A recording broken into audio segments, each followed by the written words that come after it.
Hello and welcome. I'm Bob Campbell and this is The Real Review.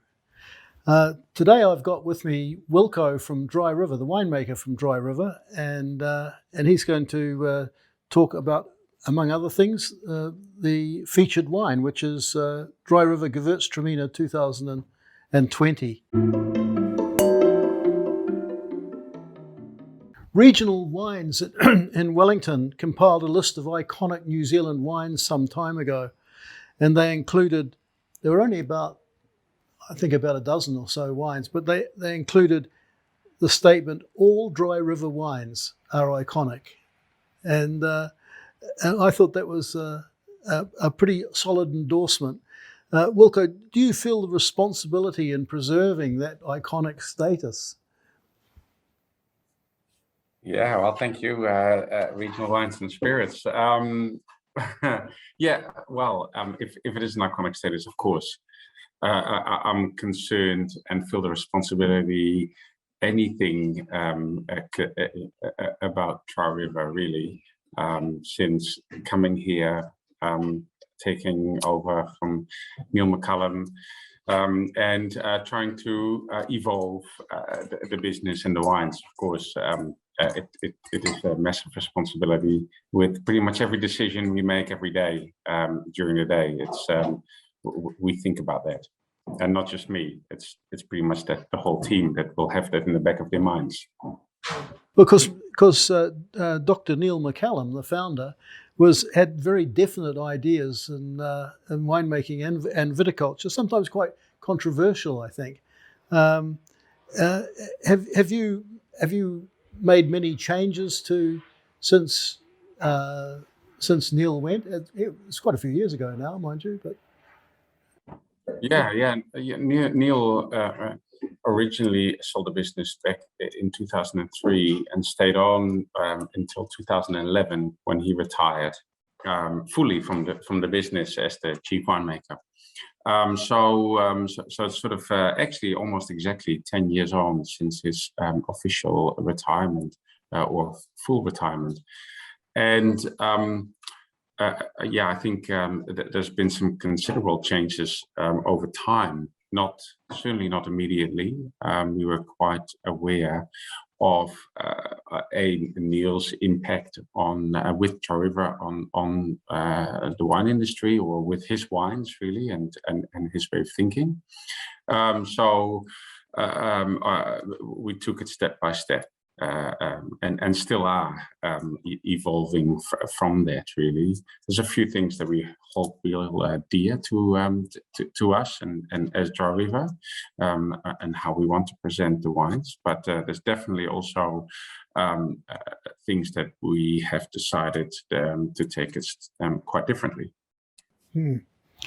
Interesting.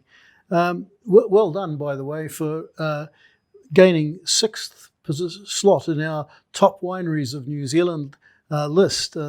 That's a pretty good achievement when you consider the 700 and something wineries in the country. So well done for that, and well deserved too, I have to say. Well, thank you. We are extremely proud of that, and very happy that we've managed to achieve that. Really, with everyone here, that was a big impact on the team. Do you have in your range? I'm sure you have a favorite. Do you have a favorite wine, Dry River wine? The one that I have always sort of found the biggest challenge to grow, to have in the cellar and to present to people will be the Dry River Lovett Syrah.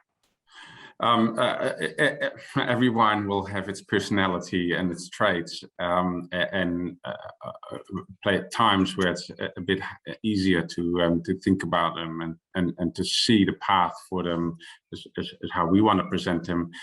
With Syrah, it's just been such a roller coaster, really, every year. And to have that planted here, Martinborough, as such a marginal region, really, for Syrah, it's just a great pleasure to bring that out every year. Do you have a favorite vintage? Yes, it depends. Pinot Noir 2012, Syrah 2016, Riesling 2018, Gewurztramina 2020. We're our Pinot Gris 2018, Syrah 2008. Fantastic year, I think. So every year we'll have it leans towards a certain variety a little bit more than the other. I think some are sort of the really early pick varieties or the aromatic varieties where it suits well. Chardonnay for me 2019 Chardonnay, incredible. And some years I just lean or work really well for some of the later pick varieties like the Syrah and the aromatics. At 12, I think was one of the most challenging years for Pinot Noir. Looked quite austere as a young wine, but right now it's hands down my favorite wine to drink. Thank you for that. Any plans to expand or change the vineyard or change the mix of vines? Anything coming up? We are replanting a few things and sort of streamlining the business. COVID definitely pointed a few things out to us in terms of the health of the business, but also the health of the vineyards, where we decided to take action and help rejuvenate it, so that there'll be a bit more focus on Chardonnay and Pinot Noir.